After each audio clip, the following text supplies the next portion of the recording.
Привет. My talk is going to be about ECMAScript 6, the next version of JavaScript. I don't think it works.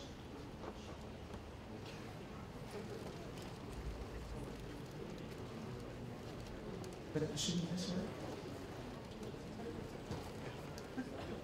work? Секундочку, сейчас мы с презентером разберемся.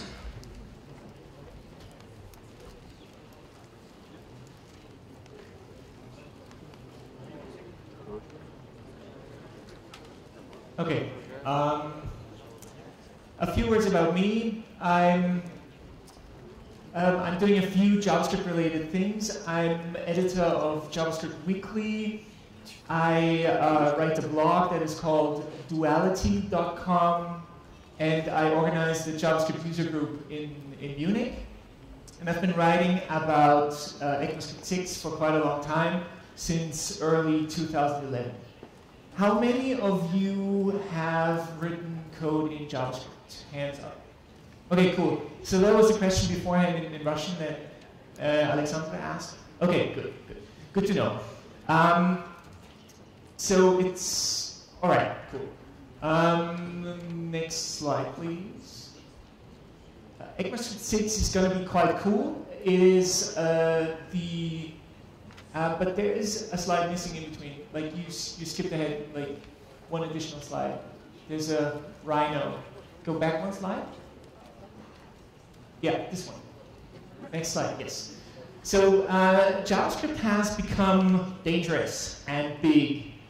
And these days it's used for much more than it was actually initially created for. Next slide. ECMAScript 6 is the next version of JavaScript. The current version is ECMAScript 5. And what we want to do is we want to make it better for what JavaScript is used now. This talk is going to be about specific goals that exist for ECMAScript 6. It's going to talk about how ECMAScript 6 is created, how the features are designed, and it's going to present features and quite a few code examples, so it should be fun. First, a little background. Thing is, there are a few words, a few words exist in the JavaScript infosphere that might be a bit confusing. And let's look at these first, because you need to know them if you want to understand the rest of the talk. First, you have TC39, and that is the committee that improves JavaScript, that evolves JavaScript. Who of you know Brandon Ike? He's the creator, the inventor of JavaScript. He is in that committee. But the committee is actually composed of companies and meetings, and then all the major browser vendors are in the committee, which is awesome because you have Google, Adobe, Apple, Mozilla, obviously, Opera, and you have all these companies work together on the future of JavaScript, and these companies normally are competitors, so that is very good for the language. And then you have the difference between, and the meetings are attended by employees of the companies and by invited experts. Then you have the difference between JavaScript and ECMAScript, which is always a bit confusing. And the thing is that whenever you say JavaScript, you mean the programming language. And ECMAScript is the language standard. This is a bit unfortunate, but it couldn't be avoided because there is a trademark on the word Java. So that's why they had to pick a different word for the language standard, or otherwise Microsoft couldn't have used that word. So Mozilla has a license, but Microsoft doesn't, which is why it calls its JavaScript JScript. ECMAScript Harmony is kind of an umbrella term for all the upcoming improvements of JavaScript after ECMAScript 5. ECMAScript Next is a code name for the immediate next version of JavaScript. And the reason why they pick a code name is that in the past, there were version numbers that were skipped. For example, there is no ECMAScript 4. That's why they wanted to be careful and not talk about a number and later change that number. That's why I have the code name ECMAScript next. But these days, it's fairly certain that it's going to be ECMAScript 6. And it's clearer if you say ECMAScript 6. So that's the term I will use in this talk. There are a few official goals for ECMAScript 6 that I think are interesting. And one of them is make JavaScript a better language for writing complex applications. If you have these days you have really big code bases and really big apps, you want to make JavaScript better for that. You want features that help with designing good libraries, including possibly one day the DOM as a library, and it already exists, but there's still room for improvement. And you want it to be a better target for code generators. Already, there are many languages that are compiled to JavaScript. You have Dart, you have TypeScript, you have CoffeeScript, and many other languages. If you wanted to run in the browser, you need your language to compile to JavaScript. And that's why that also was one of the design goals for ECMAScript 6. Which is interesting, because it goes beyond just making the language more beautiful. It includes making it a nice language to compile to. And I think some people would even prefer it if it only was a language that people compile to, but that's not good. And evolving a web language is surprisingly tricky. The opposite is when you install a language on your local computer. But when it's a web language, when it's in each browser, you have a different set of challenges. There's a few things you can't do. For example, browsers on the web encounter code written in all kinds of versions. And even within the same code base, you have sometimes very old versions of ECMAScript, sometimes ECMAScript 3, sometimes ECMAScript 5. And for example, if someone includes a Facebook like button or a Twitter follower button, that is external code. And that often is written in a different, or can be written in a different version than the actual code base. So you can't usually say, my code base is that, and browsers need to be prepared for the worst. Second, you have apps. And for them, it's exactly the same problem. If you write a web application today, you have to be kind of afraid of people using old browsers. And so you have to expect that there's all kinds of browsers out there, sometimes also with very old versions. And from these observations, follow constraints for ECMAScript 6. It must not break existing code, which is a shame. So there's a few things that actually TC39 would love to clean up, but can't, because if you change it, web apps stop working. So you can't make it, you can't do arbitrary cleanup. You have to be careful. You must not break existing code, and that limits what you can do. Second, because your app has to run on old browsers, you cannot use a new version right away. There's tactics you have to use. You have to compile it or restrict it to newer browsers or whatever. So these are two constraints, and they make evolving JavaScript relatively tricky. You have an interesting clash between the requirements and the goals. You want to fix the pitfalls, you want to clean up the language, but you want to avoid breaking existing code. Second, you want to add new features, but you also want to preserve the nature of JavaScript. And everyone has different ideas of what the nature of JavaScript is. And some people get really emotional about new features being added and say that, well, it's not my language anymore, they changed it. So that is a problem too. You want it to stay the same language. So then you have this committee, and that already sounds a bit bad.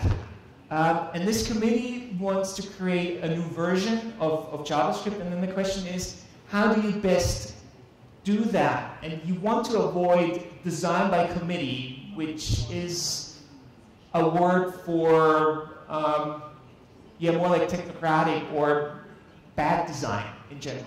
You want to avoid that, and what TC39 does is it asks champions to design a feature, and that's a group of 1 to 2 experts. They make a proposal to TC39. They give feedback, the web community gives feedback, and then if TC39 likes the things that the experts have come up with, then it's included in the language. And as a result of that, the design of the features is usually fairly nice, because you have 1 or 2 people who do that. And a feature goes through several stages until it's considered to be part of the language. And the first step is a strawman proposal. It's a rough sketch of what the feature will be.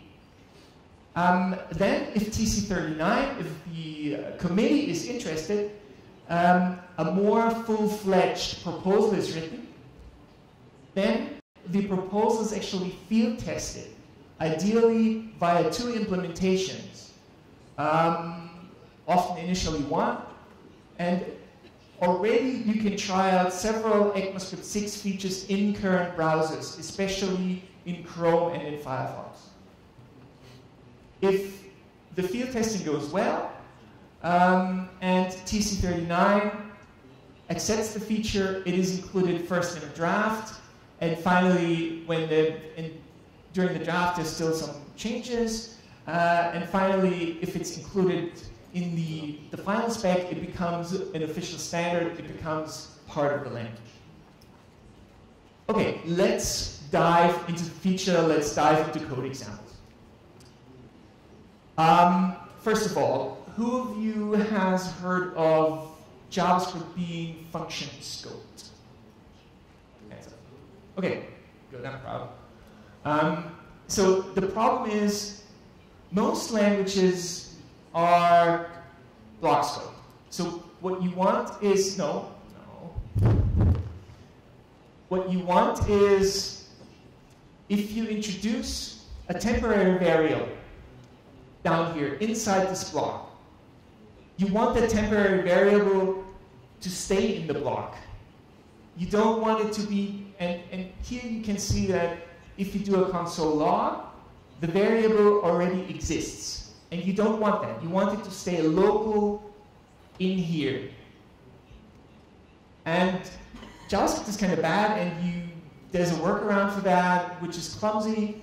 What ECMAScript 6 lets you do is you use a different kind of variable declaration, a so-called let variable declaration, and temp down here, it really stays local inside this block.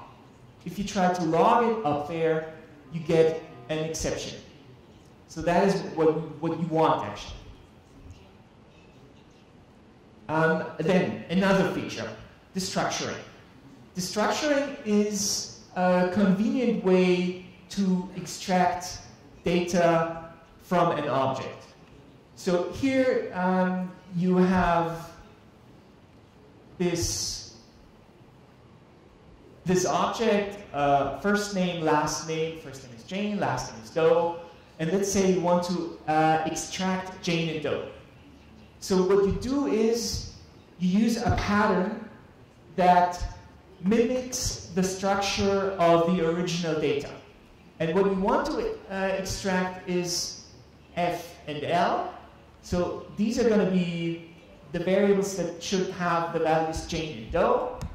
And after you've done this kind of pattern-supported assignment, you can see that it worked, that F and L really contain Jane and Doe. And then you have another way of, this is just an abbreviation, a shorthand for using the same identifier twice. And that gives you the same result, but now you have first and last, and it's a bit more, it's a bit less to type. And the structuring is used for assignments. It also works for, well, as we've seen, variable declarations, and you can use it in parameter definitions, which is really cool, as we will see in a moment. You are not limited to objects. You can also extract stuff from an array. And here again,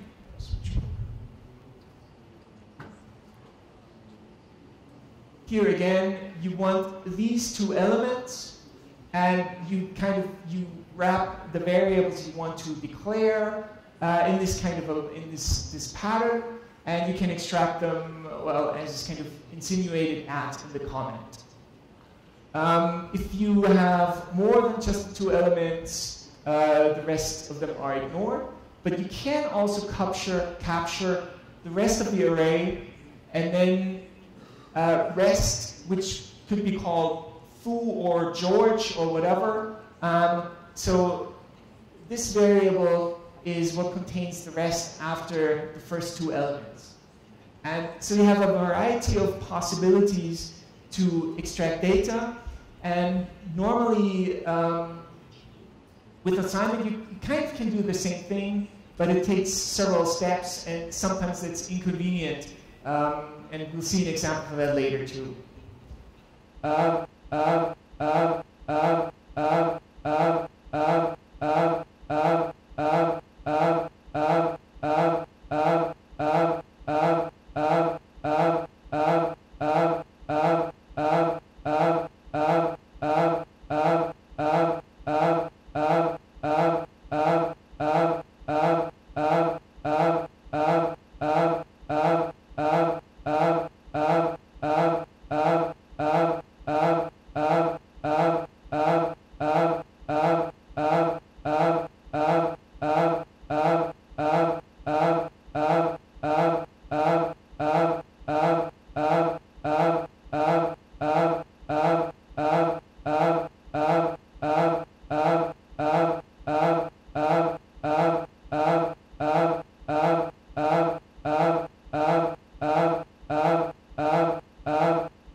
Which one is the speed? You don't know that.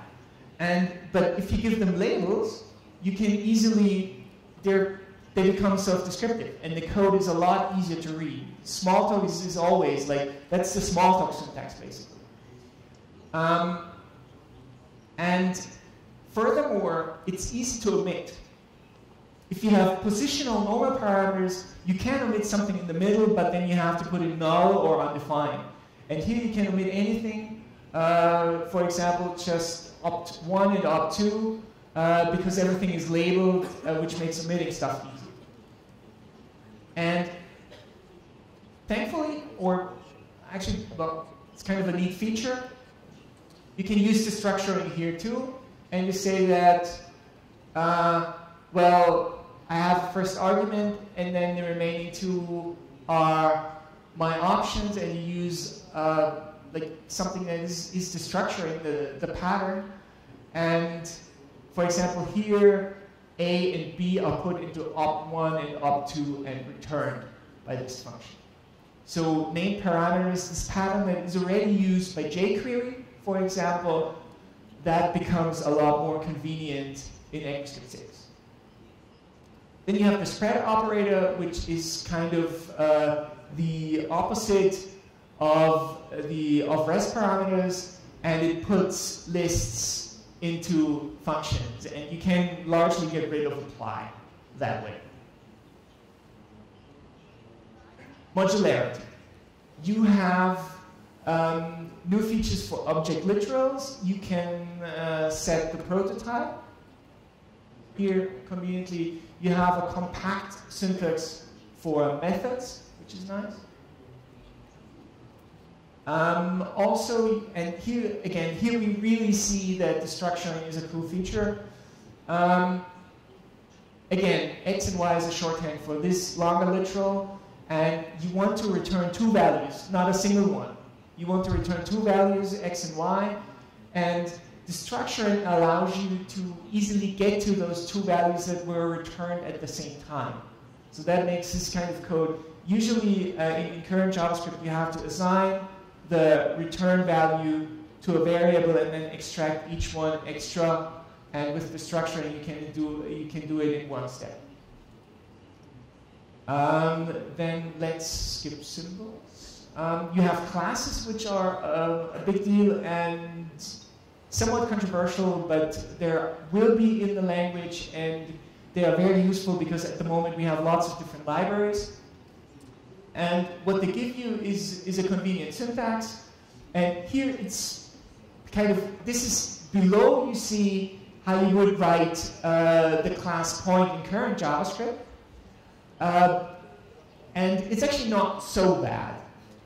But things get really ugly if you want to subclass. If you want to say, well, what about color point? If I want to enhance point to become a color point, how would I do that? And with class, it looks really neat. In current JavaScript, it's dead ugly. So there's a lot of wiring and maintenance stuff that you have to do. And for example, you can't even see, or at least not easily, the color point extends point. And with classes, it becomes a lot more obvious. And you also have the very nifty super keyword for calling super constructors and for accessing super methods. So that's compared to the strangeness down here. That's huge progress. Static methods. You can also add a method that becomes actually a method of point, and that's not a method of instances. That's a method of the type, more or less, the constructor. Private properties. JavaScript will get some kind of way of defining private data that is private to instances. It's still discussed how exactly that is going to happen, but we will eventually get it, which is neat because the closure pattern advocated by Crockford does not result in the most beautiful code. It makes code really hard to read. So a cleaner, simpler solution would be really well. Modules are very big too. You already have module systems, but those are implemented in JavaScript. And if you build modules into the language, there are a few benefits you get. IDEs can support it better. You can perform some kind of several optimizations for loading them faster. And module syntax is pleasantly simple. Here you have a file that is stored in the directory libmath.js, and it looks almost like what you would write inside a script tag. So you have a lot of values that are, you have variable declarations, you have function declarations, and you tag two of these values, you tag them with export. And that means that not exported is private to the module. These are public, these are exported. And then you can, in another file, the main file of the app, you can import it. You can import square, and you use this ID to identify the module, and then you can use square. Alternatively, you can also turn the module into an object and then access the exports as properties in that object. These are fairly typical operations in languages that have modules, but JavaScript is going to get a lot more convenient, and we're going to have, hopefully, a single module standard as opposed to several competing ones that we have at the moment. Modules have several other features. It's highly configurable. You can check the code that it doesn't have any kind of anti-patterns or errors on import. You can rename imports. Module IDs are configurable. The default is that the ID is a path in the file system, but you can also define your own structure and your own kind of ID if you want a different structure. And you could also automatically compile, say, CoffeeScript to JavaScript when you import a module. So you could write the module in CoffeeScript, compile it when you import it. Loops and iteration. There is going to be support for iterators, which are a nice way of getting values out of a data structure. And you can implement your own. Arrays will already be accessible via iterators. And you say to the array, please give me an iterator. And the iterator then is called again and again. And each time you invoke the next method, another element is returned. This is an iterator this is what you would do if you were to implement your own iterator. And this one iterates over an array, has a counter into the current element, and as long as there are still values, it returns this kind of object literal. That means there are still additional elements to be got. And once it's done, you get a stop value that everything is done. So the nice thing is that whenever you write an iterator for your data structure, the for-of loop is able to iterate over your data structure. So you can implement your own data structure and then have a for-of loop, which is a new loop, and your own data structure becomes very easy, almost like for each, becomes very easy to iterate over.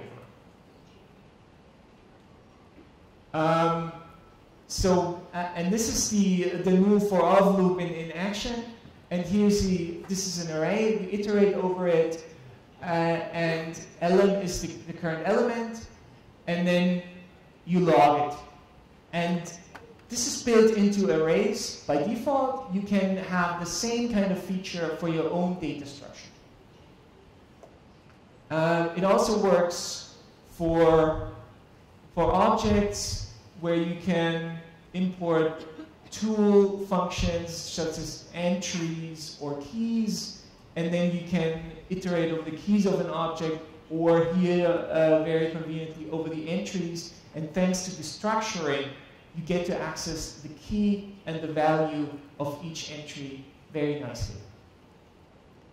Template string are a way of inserting variable values into a string.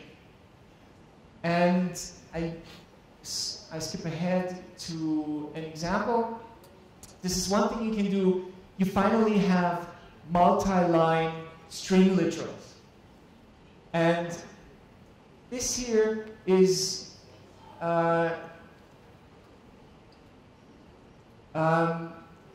here usually you would have to a \n to get a new line. This string literal has multiple lines. This is not, you don't have to escape the \. And this is very nice, for example, when you work with regular expressions. This is xregex, a really nice regular expression library for JavaScript. And here you can see that we have to escape the \ here because it's inside a string. We have to kind of build this whole thing up via plus because we have multiple lines. And the rest is just special function by the library with named groups and comments and white space. You can spread it out. You can format your regular expression nicely. But there's a lot of stuff that we don't want. And if we write it with template strings, it becomes very simple. And you can see that down here, you just write the \, and this is a regular expression \, and not a string \ anymore that you would have to escape. There's several other things. You can use it for templates and other stuff. The standard library will have new things. You will get maps that map from key to values. You won't have to abuse objects that only have string keys, so you can have arbitrary objects as keys. You get weak maps where you can put stuff in and garbage collection isn't prevented. You get sets. You get object assign, which merges two objects, which merges, which if you have an existing object and you want to add new stuff, you would use, for example, _extends, and this allows you to do the same thing. And then there are various other additions. For example, you can repeat strings, starts with, ends with, so the standard library gets more functionality too. And this is it. I mean, there's more advanced stuff, but I think we're coming to the end, right? We're coming to the end. I mean, running out of time. Okay, so that was it. Unfortunately, there's a lot of features. I tried to talk about the most important ones. You will be able to download the slides. They are hopefully self-explanatory. So then afterwards you can read up on on some of the more advanced stuff, and I've also one thing that is actually interesting. Thank you. Is interesting too. Is the timetable. The ECMAScript specification will have a final draft in November 2013, relatively soon. In July 2014, it will be editorially complete. And in December 2014, it will be an actual standard, but you can't expect a lot of the features to appear in browsers well before that, and there's actually quite a few features you can already use in browsers, and especially on Node.js too. So thank you for your time.